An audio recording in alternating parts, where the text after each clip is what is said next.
hoje eu trouxe para nós aqui uma pequena provocação. Por que uma pequena provocação, pessoal? Porque dentro da doutrina espírita nós temos, um dos pontos mais importantes dentro da doutrina que eu vejo é que ela nos explica aquelas perguntas filosóficas, a filosofia espírita nos explica quem somos, de onde viemos e para onde iremos depois. Todo mundo em algum momento da vida pensa nessas perguntas. De onde eu vim? O que eu devo fazer aqui? E para onde eu vou depois? Então, a explanação de hoje é uma breve exposição, reflexão, sobre esse tema. Até o João ali fez a leitura há pouco, comentou dos cristãos antigos, o que a gente vem fazendo no centro é justamente isso. Uma pessoa estuda um pouco e traz, para a nossa reflexão aquele tema que ela estudou, como acontecia, nos antigos cristãos nas catacumbas, que um estudava o Evangelho e apresentava, aos seus semelhantes. Então, para a gente começar com uma pequena pergunta: apenas um corpo que vive e que, depois de algum tempo mais ou menos curto, morre e desaparece para sempre? Somos apenas isso? Um corpo que vive e que depois de um dado tempo mais ou menos longo desaparece, volta ao pó da terra, que é o conceito materialista, onde você acredita que o que vale é o aqui, o agora e cessou. Ou será que algo em nós sobrevive à morte? Uma consciência, um sopro, uma energia, um espírito, que é justamente, quem acredita que algo em nós sobrevive à morte é o que a gente chama de espiritualista, porque você acredita na existência, posterior à morte, no caso de um espírito. Inicialmente, vejamos o que existe no nosso universo, além de Deus, é claro, que criou tudo o que existe, ou seja, que é a causa primária de todas as coisas, Pergunta primeira do Livro dos Espíritos, lá, codificado por Kardec, que é Deus. A gente sempre tem que reparar que ele pergunta: que é Deus? Ele não pergunta o que é Deus, e ele não pergunta quem é Deus. Kardec pergunta: que é Deus? Que a espiritualidade responde: inteligência primária, suprema, causa primária de todas as coisas. Ou seja, o início de tudo. Primeiro, vamos falar da matéria. Mas é o Espiritismo, Fala de matéria? Fala. Questão 22 do Livro dos Espíritos. Kardec pergunta: define-se geralmente a matéria como sendo o que tem extensão, o que é capaz de nos impressionar os sentidos. Isso é matéria. Certo? Isso é matéria. O que é impenetrável para nós encarnados, Kardec está falando que é impenetrável. São exatas essas definições? O que vocês acham? A espiritualidade responde: do vosso ponto de vista, enquanto encarnado, elas o são. Porque não falais senão do que conheceis. Ou seja, nós não falamos a espiritualidade responde para Kardec naquela época: não falais do que não conheceis, do que ele conhecia à época também. Não vamos esquecer que era século XIX, início de toda uma corrida. Olha o que a gente evoluiu em conhecimento científico do tempo de Kardec até hoje. Mas a matéria existe em estados que ignorais. Se a gente pegar isso aqui e interpretar, a gente vai estar falando do que aqui? Física quântica. A matéria existe em tamanhos infinitesimais. Pode ser, por exemplo, tão etérea e sutil que nenhuma impressão vos causa aos sentidos. Contudo, é sempre matéria. Para vós, porém, não seria, porque nós não reparamos nela, nós não vemos aquilo. Vamos imaginar um micróbio. O mais ínfimo dos micróbios. Por exemplo, tem um bichinho lá que se chama tardígrado, né? Que o mundo pode se acabar que ele vai continuar existindo. Porque ele vive tanto num vulcão, quanto na neve, quanto na lua. Né? Ele vive em qualquer lugar. Nós ignoramos que ele exista, mas ele é matéria. Se nós pararmos para pensar. Ele só é infinitesimamente pequeno. Ou seja, nós o ignoramos. Né? Aí vem a seguinte pergunta: além da matéria, existe no universo, a colocação, o espírito? Que Kardec pergunta: o que é o espírito? Né? Pergunta lá na questão 22 dos espíritos. O princípio inteligente do universo. O que ele quer dizer com isso? Pessoal, princípio inteligente é o princípio que pensa, o princípio que age no universo.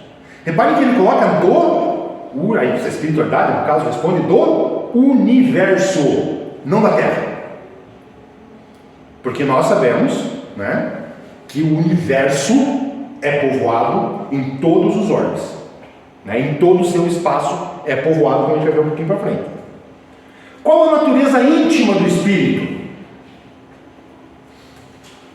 Não é fácil analisar o espírito com a vossa linguagem. Nossa linguagem é muito grosseira. Era naquela época e ainda o é hoje, né? Para vós, ele nada é. Por quê? Porque ele não é tangível. A gente não consegue tocar, pegar, né? Tanto que tem uma das coisas que a ciência materialista utilizou para provar que não existe o espírito, é que eles pesaram uma pessoa viva e pesaram ela morta, né? Logo ali, depois que ela morreu, e viram que não mudou o peso, então nada saiu. Então o espírito não existe. Por quê? Porque é utilizado sempre como medida cartesiana, né? Ficai sabendo, coisa nenhuma é o nada, e o nada não existe. Ou seja, quanto mais a gente avança em conhecimento, mais a gente vê que o nada não existe.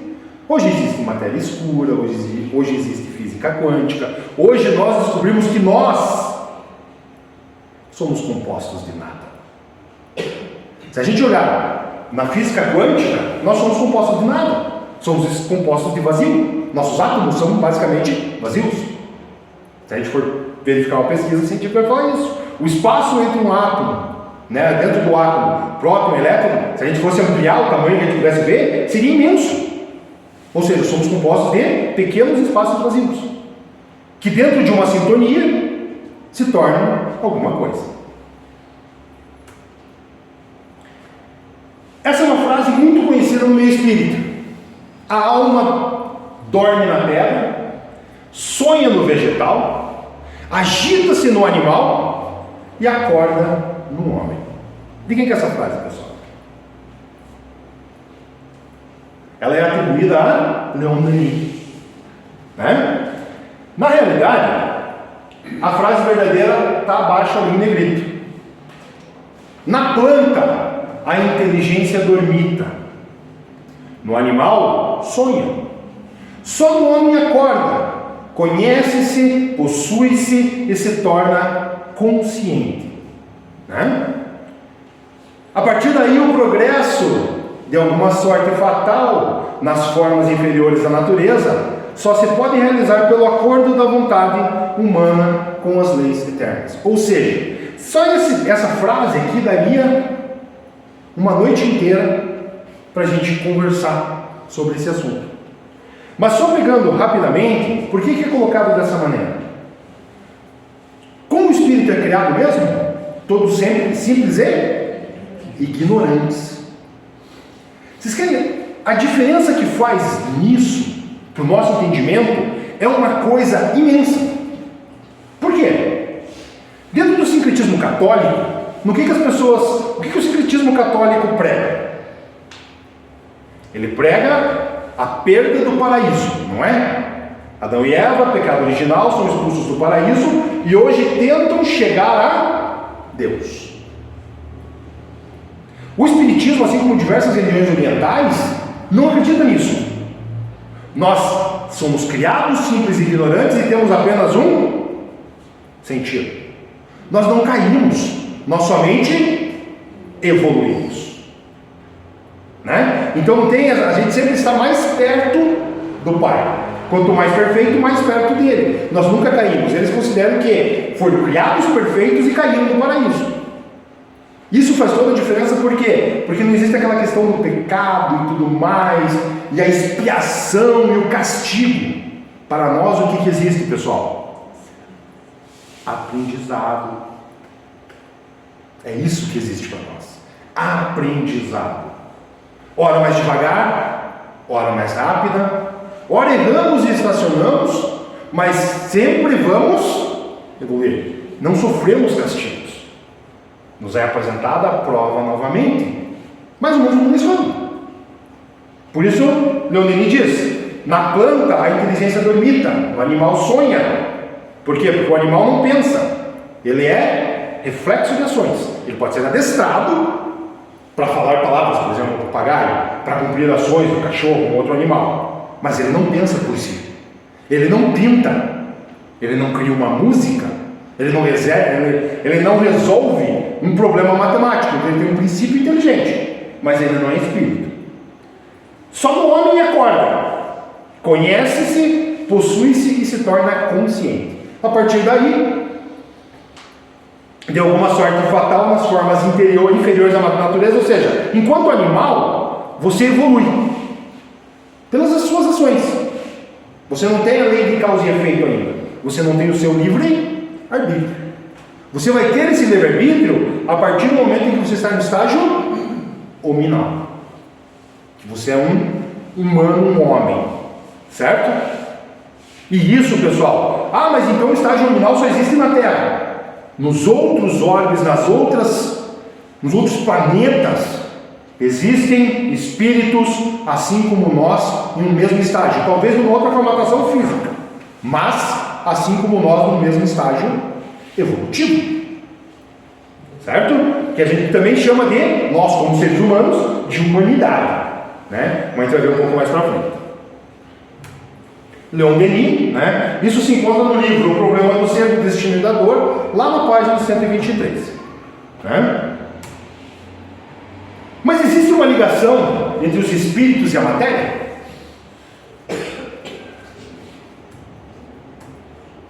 O espírito independe da matéria ou é apenas uma propriedade dessa? Como as cores são da luz e o som é do ar. Nós somos seres físicos numa experiência espiritual ou espíritos numa experiência física? Espíritos numa experiência física. Estamos aqui hoje, somos hoje. Numa próxima oportunidade estaremos em outra formatação. Seremos o que somos hoje e mais um pouco numa próxima encarnação, como já não somos mais aquilo que fomos na encarnação anterior, né? Mas aqui o que Kardec está perguntando é: a matéria comanda o espírito? E a espiritualidade respondem: são distintos uma do outro. A união do espírito e da matéria é necessária para que a matéria, possa expressar a inteligência. Essa mesa não expressa a inteligência. Ela não tem espírito, né? Os animais expressam uma certa inteligência, princípio inteligente, né? Mesmo hoje é comprovado que as plantas têm até uma camada de energia em torno delas. É comprovado que plantas se defendem de certos tipos de problemas, se unem. Está sendo feito estudos científicos que as plantas se unem para se defender, né? Então a gente vê certos princípios inteligentes, né? Não estamos aqui dizendo que são tão inteligentes quanto nós, né? Não é esse o caso. Mas então, a matéria não tem inteligência? E o espírito é o ser inteligente? As duas coisas são distintas. Há então dois elementos gerais do universo. Não esqueça que além de Deus, a matéria e o espírito.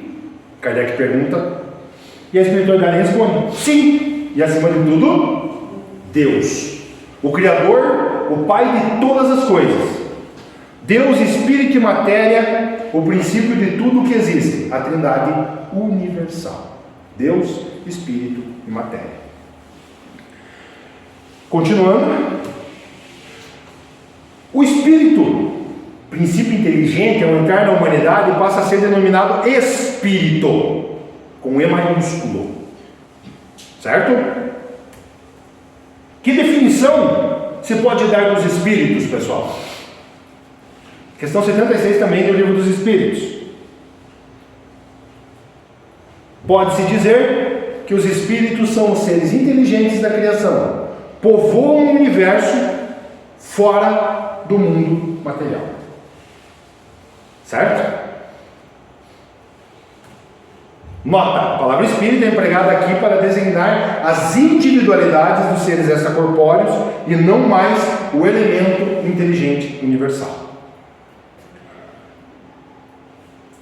Podemos então ter os espíritos em duas situações: encarnados e desencarnados.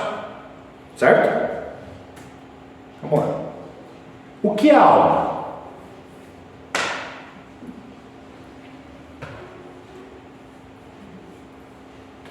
Alguém é isso? Espírito na matéria. Um espírito encarnado. Muito bom. A alma é como nós comumente chamamos o espírito encarnado. Que era a alma antes de se unir ao corpo? Um espírito. Né? Kardec adorava perguntar. E perguntava. Muitas vezes a mesma coisa, de diversas maneiras diferentes, para que não se ficasse dúvidas, para que não desse uma interpretação dúbia, né? As almas e os espíritos são, portanto, idênticos à mesma coisa? Sim. Não são senão os espíritos. Antes de se unir ao corpo, a alma é um dos seres inteligentes que povoam o mundo invisível, os quais temporariamente revestem um envoltório carnal para se purificarem e esclarecerem. Né? Isso está lá no Livro dos Espíritos, no capítulo 2 da encarnação dos espíritos.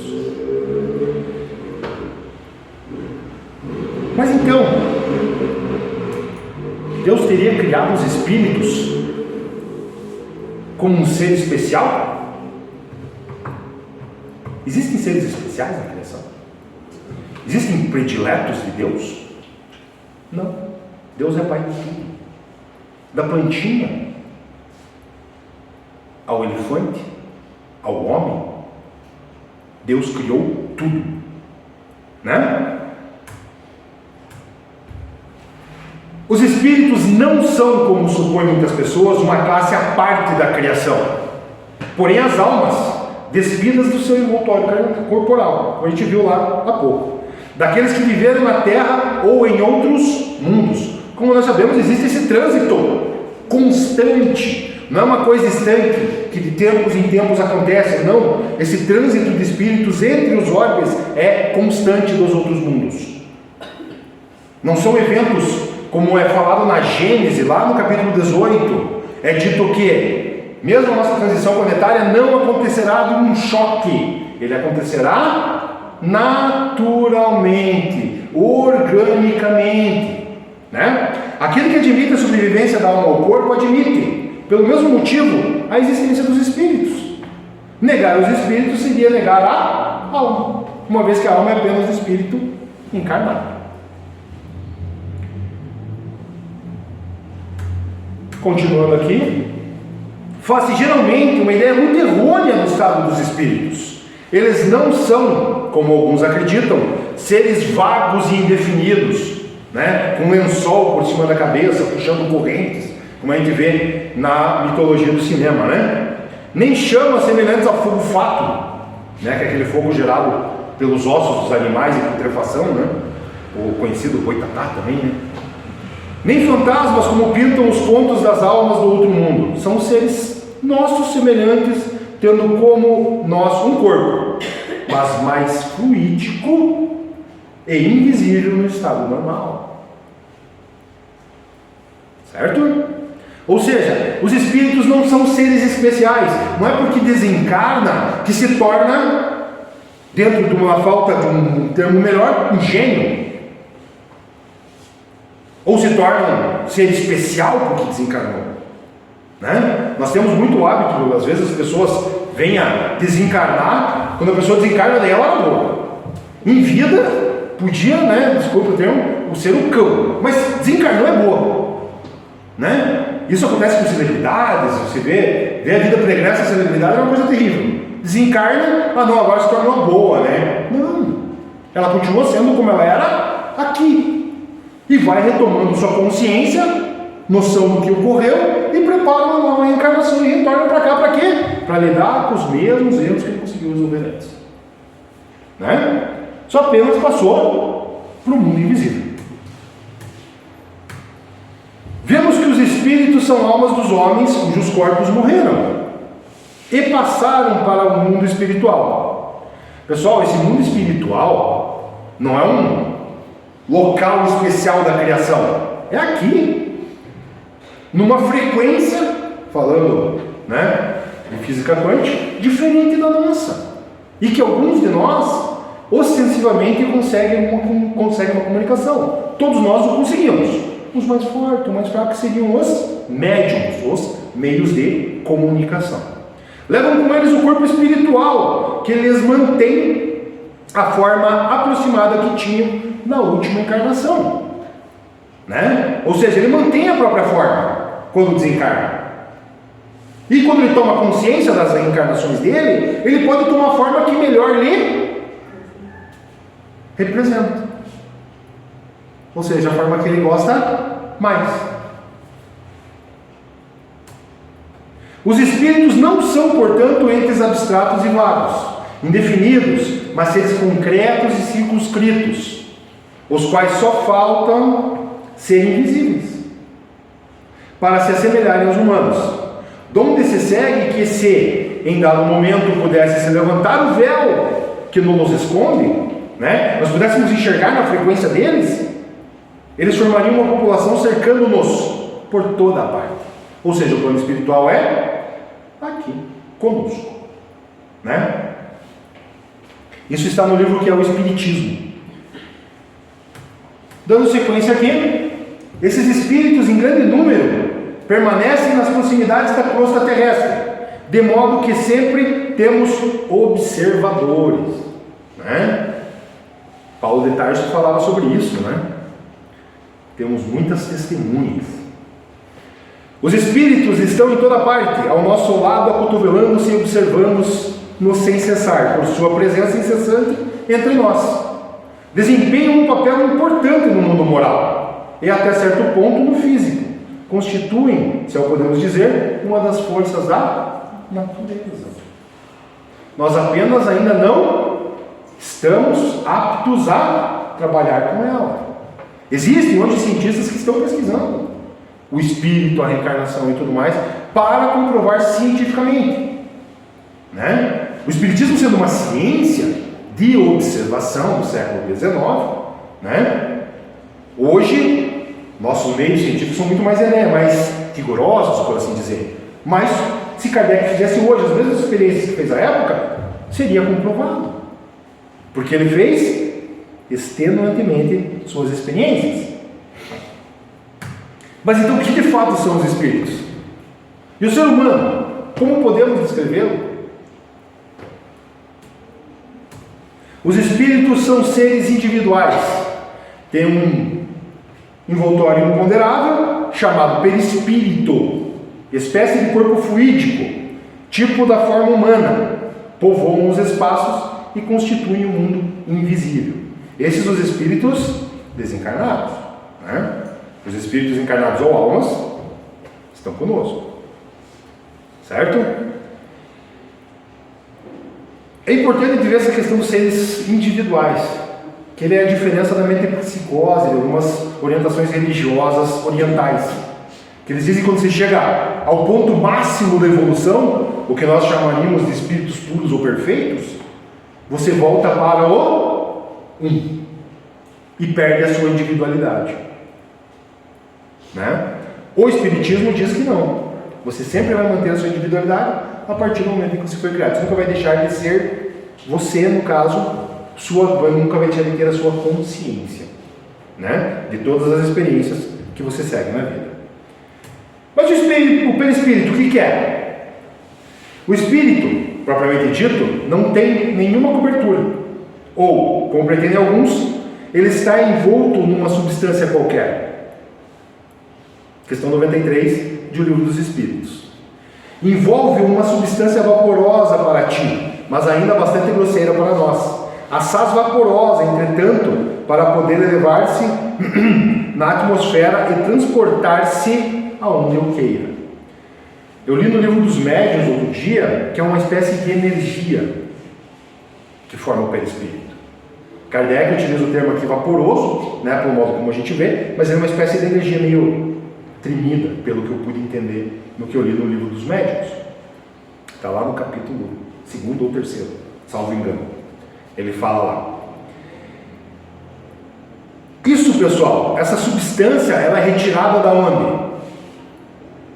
Ela é retirada da psicosfera do planeta onde ele se encontra. Quando o espírito vem para cá se reencarnar, ele retira da psicosfera o material para gerar o seu perispírito, né? Seguindo com o perispírito, pessoal, temos aqui um comentário de Kardec. Envolvendo o germe de um fruto ao perisperma. Do mesmo modo, um envoltório, por comparação, se pode chamar de perispírito. Envolve o espírito propriamente dito. Assim, nós temos uma imagem que dá uma breve ideia. O espírito, né, aquele foco de luz, somado ao perispírito, tem a sua forma, e depois teremos o corpo. São os 3, por assim dizer, estágios do espírito na criação, né? No caso, o espírito só pode intervir na matéria através do perispírito. Se não tivesse perispírito, o espírito não consegue intervir na matéria. Seguindo então com a pergunta: quem somos nós? Chamamos de homem o espírito encarnado, homem entre aspas, né? Então disso decorre que a união da alma, do perispírito e do corpo material, como a gente viu na figurinha anterior, constitui o homem. A alma e o perispírito separados do corpo constituem o ser chamado espírito. Aqui uma observação de Kardec. A alma é assim um ser simples, o espírito um ser duplo, o homem um ser triplo. Seria mais exato reservar a palavra alma para designar o princípio inteligente e o termo espírito para o ser semimaterial formado desse princípio e do corpo fluídico. Bem, segue a observação de Kardec ali, né? E agora vem uma pergunta para vocês.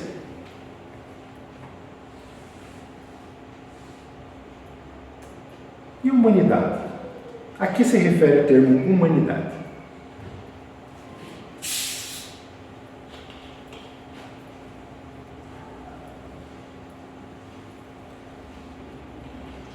O que compõe a humanidade?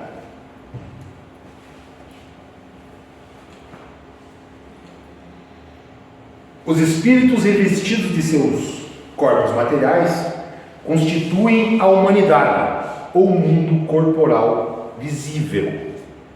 Despojados desses corpos, formam um mundo espiritual, ou invisível, que povoa o espaço e no meio ao qual vivemos. Ou seja, os espíritos, sim, eles podem viver no espaço. Eles não respiram oxigênio, certo? E não passam frio. Sem disso desconfiar, como vivemos no meio do mundo dos infinitamente pequenos, de que não suspeitávamos antes da invenção do microscópio. Talvez para vermos o plano espiritual só nos falte o nosso microscópio, né? Disso temos uma decorrência muito importante. A humanidade não existe só na Terra. Pelo contrário, ela habita os mais variados globos do universo. Isso está no livro que é o Espiritismo, no capítulo 2º, certo? Noções elementares do Espiritismo. Continuando, pessoal, tem uma pergunta interessante. A alma está localizada em um ponto determinado do corpo?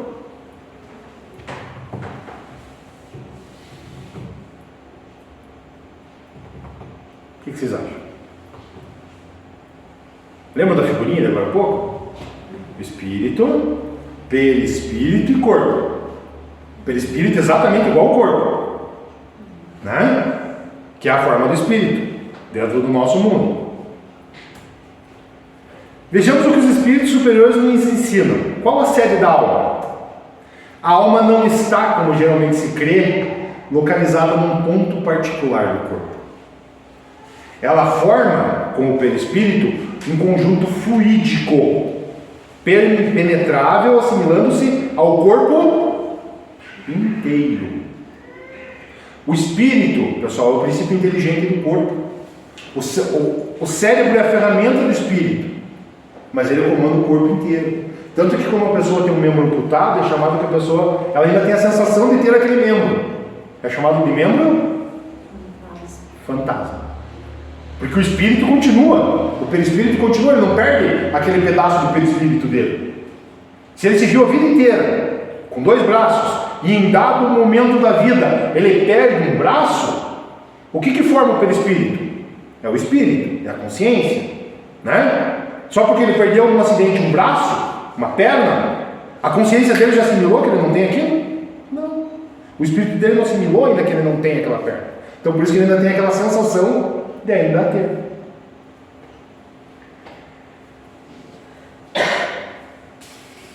Durante a vida a alma age mais especificamente sobre os órgãos do pensamento e do sentimento. Ela é ao mesmo tempo interna e externa. Isso é, irradia exteriormente, podendo mesmo isolar-se do corpo, transportar-se ao longe e aí manifestar sua presença, como prova a observação dos fenômenos sonambúlicos, que é a questão do desdobramento enquanto nós estamos dormindo, né? Vocês acham que se deita e dorme descanso? Não, se deita e dorme trabalho. A gente vai desdobrar em sono, muitas das vezes, auxiliar e trabalhar. Tem muita gente que vai para o escritório, dormindo para resolver pepino, né? Tem gente que vai trabalhar na casa espírita, tem gente que vai auxiliar outros espíritos. Isso sempre está acontecendo. Nós nos desdobramos. Mas continuando na nossa dúvida de quem somos, tem mais uma pergunta. A alma é criada junto com o corpo? Não, né? Se o espírito pré-existe, criado simples e ignorante, quer dizer que ele já existia antes do meu corpo. Certo? Outra questão sempre levanta é se a alma é criada simultaneamente com a formação do corpo. É que existem dentro do sincretismo católico, por exemplo, a sua alma é criada para aquela vida. Uma vez que você morre, ela vai ficar deitada no túmulo aguardando, né, dentro de algumas orientações religiosas, o arrebatamento e tudo mais, né? No caso do católico, o julgamento, né? No evangélico, o arrebatamento e por aí vai. Grandes problemas surgem quando a resposta é afirmativa, opinando que ambas as criações ocorrem juntas, pois como explicar a justiça de Deus quando uns nascem ricos, outros pobres, uns gênios e outros com dificuldades mentais, alguns esportistas e outros deficientes físicos, as mortes prematuras e uma série enorme de fatos corriqueiros em nosso mundo? A gente diz que a alma foi criada ali, então ela foi criada para sofrer. E aí se enquadra com o amor divino? Não, né? Volto a dizer, passamos por dificuldades por castigo? Não, para aprendizado. E quando a gente aprende, a lição termina. O que os Espíritos superiores nos dizem sobre isso? Será a alma, a questão 109 do Livro dos Espíritos, criada ao mesmo tempo do corpo ou anteriormente a esse? Depois da questão da existência da alma, é esta uma das questões mais capitais, porque sua solução dimana as mais importantes consequências. Ela é a única capaz de explicar uma multidão de problemas que até hoje insolúveis, por não se ter nela acreditado. De duas uma, ou a alma existia ou não existia antes da formação do corpo. Não pode haver meio termo. Com a pré-existência da alma, tudo se explica com lógica. E naturalmente, sem ela, encontram-se tropeços a cada passo. Por exemplo, se vai existir um arrebatamento, vamos imaginar, né, aquelas pessoas que foram enterradas, apodreceram, viraram planta. Seus átomos viraram humus de plantas e tudo mais, fizeram parte da terra, foram comidos por animais, esses animais por outros animais que também morreram, que também apodreceram, que compõem outros animais e assim por diante. Como é que você recompõe um corpo desse? Não tem como, né? Encontram seus tropeços a cada passo, e mesmo certos dogmas da igreja ficam sem justificação. O que tem conduzido muitos pensadores à incredulidade. Então esse pensamento lógico leva a quê? Leva ao ceticismo, leva ao materialismo. Os espíritos resolveram a questão afirmativamente e os fatos com a lógica. Não podem deixar a dúvida a esse respeito. Admita-se, ao mesmo tempo, como hipótese, a pré-existência da alma, e veremos aplainar-se a maioria das nossas dificuldades. Com essa pequena explanação de hoje, o que nós podemos concluir, pessoal? Somos espíritos imortais,